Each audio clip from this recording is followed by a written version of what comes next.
The 10th of May, 1940, World War II, the Netherlands. Nazi Germany invades Holland, and the German air forces, the Luftwaffe, use paratroopers in the capture of tactical points and to assist in the advance of ground troops across the country. The invasion is accompanied by heavy aerial bombardment of Rotterdam and culminates on the 14th of May with the destruction of its entire historic center. Because the Germans threatened to bomb the city of Utrecht in the same way, the Dutch forces surrender one day later. Soon after, the Nazis start to occupy the whole country and pass new anti-Jewish laws, which are designed to exclude Jewish people from society and restrict their livelihood. The systematic deportation of Dutch Jews to death camps starts in July 1942. However, because some Dutch citizens cannot bear to see what is happening to their country and people, they join the resistance. One of them is Jan Bonekamp.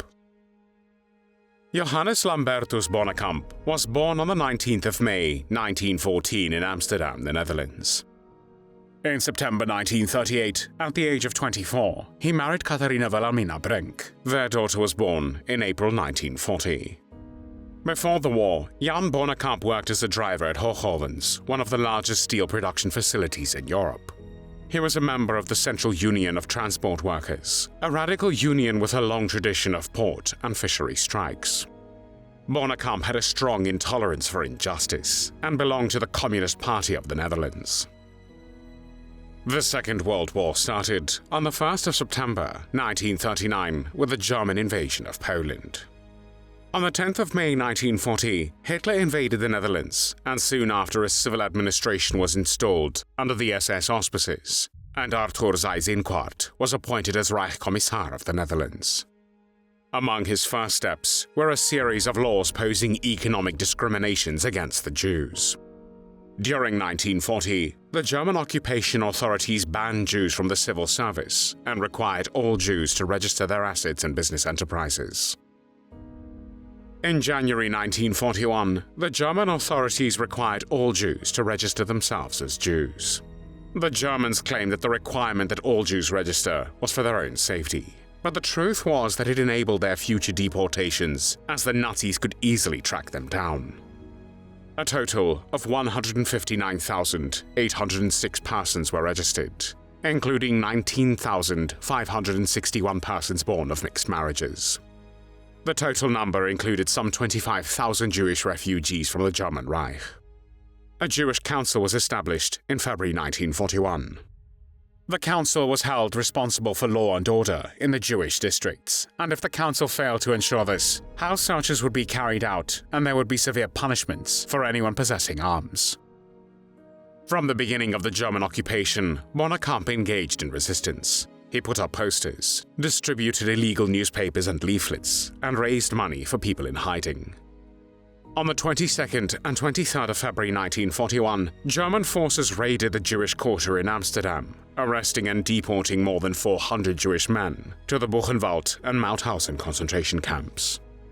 The Dutch people's reaction was unique among the Nazi-occupied Europe. They organized the February Strike, a two-day general strike, which started on the 25th of February 1941.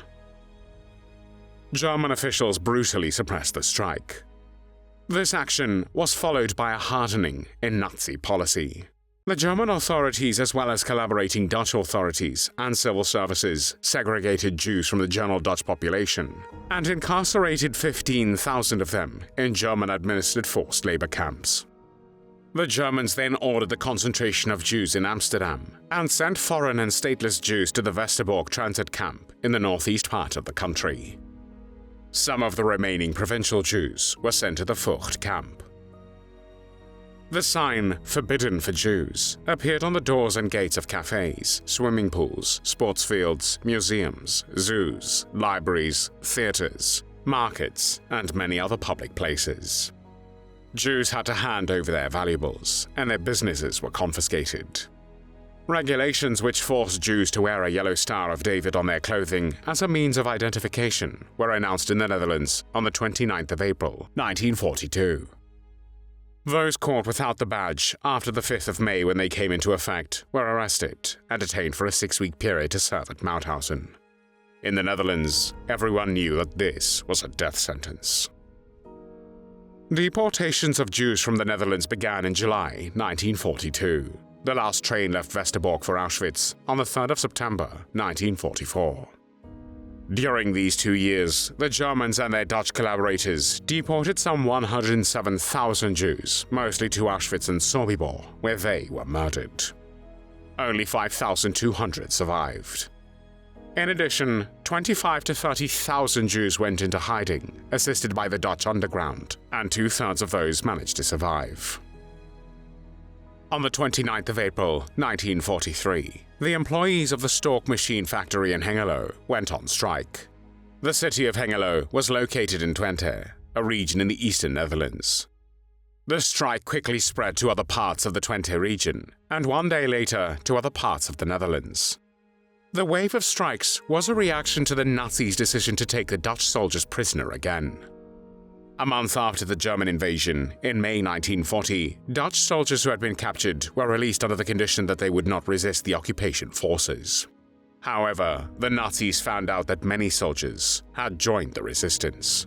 Furthermore, Germany suffered from labor shortages, and the Dutch soldiers were supposed to return to captivity to be put to work in the German war industry.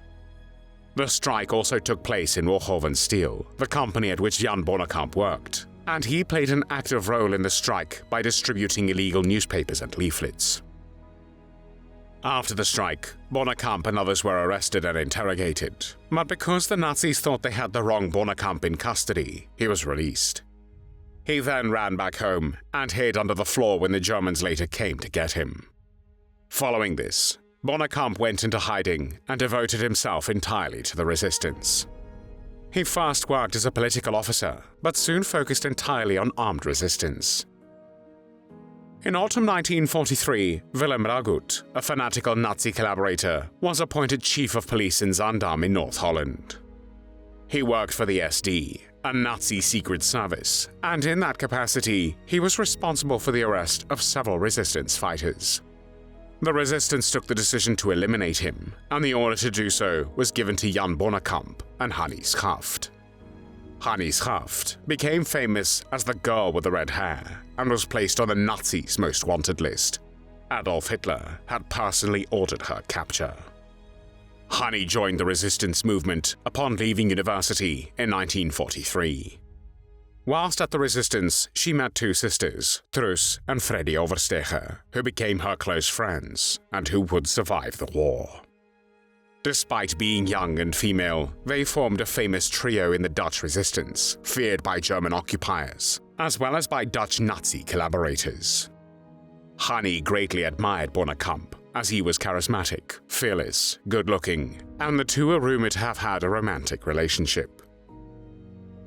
The attack on Willem Ragut was carefully prepared by Bonekamp, and the time and place was established after careful investigation. On the 21st of June, 1944, the couple was waiting for Willem Ragut in Zaandam, just north of Amsterdam. When he was spotted, Hannie shot first and quickly cycled away. As a result, Ragut fell off his bike and was lying on the street. Coincidentally, a formation of bombers had just been flying overhead, so most people thought Ragut had been hit by the bombers. Bonekamp moved closer to deliver the final shot, but Ragut fired his revolver at the same time, hitting Bonekamp in the stomach. Bonekamp then emptied his gun on Ragut, who died on the spot. Hannie Schaft escaped and managed to reach her hiding address in the village of Limmen, about 35 kilometers northwest of Amsterdam. Bonekamp stumbled away bleeding from the site of the attack and rang the doorbell of a house where two old ladies lived. A woman called a police officer, who then hid Bonekamp's revolver.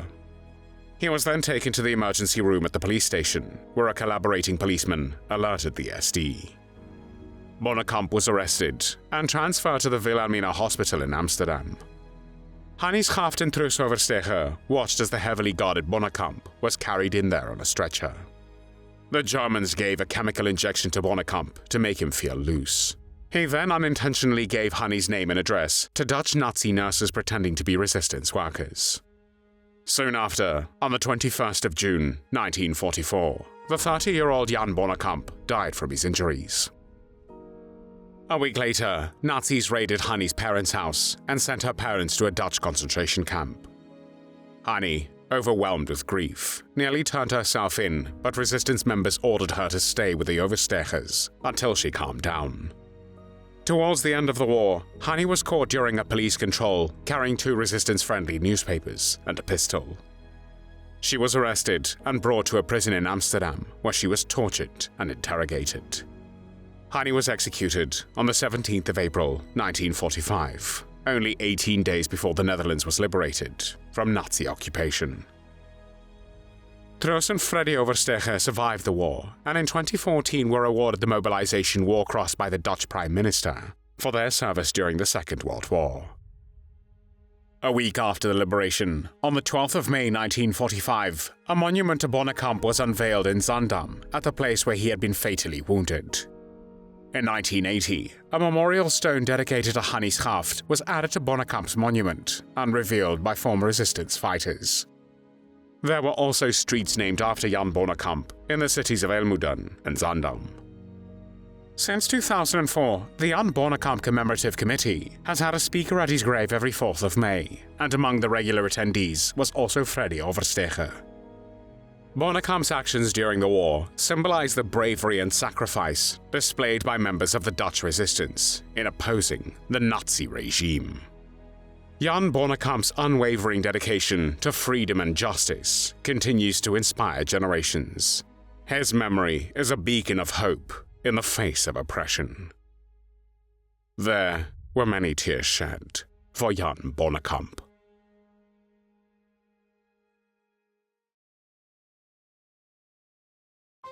Thanks for watching the World History Channel.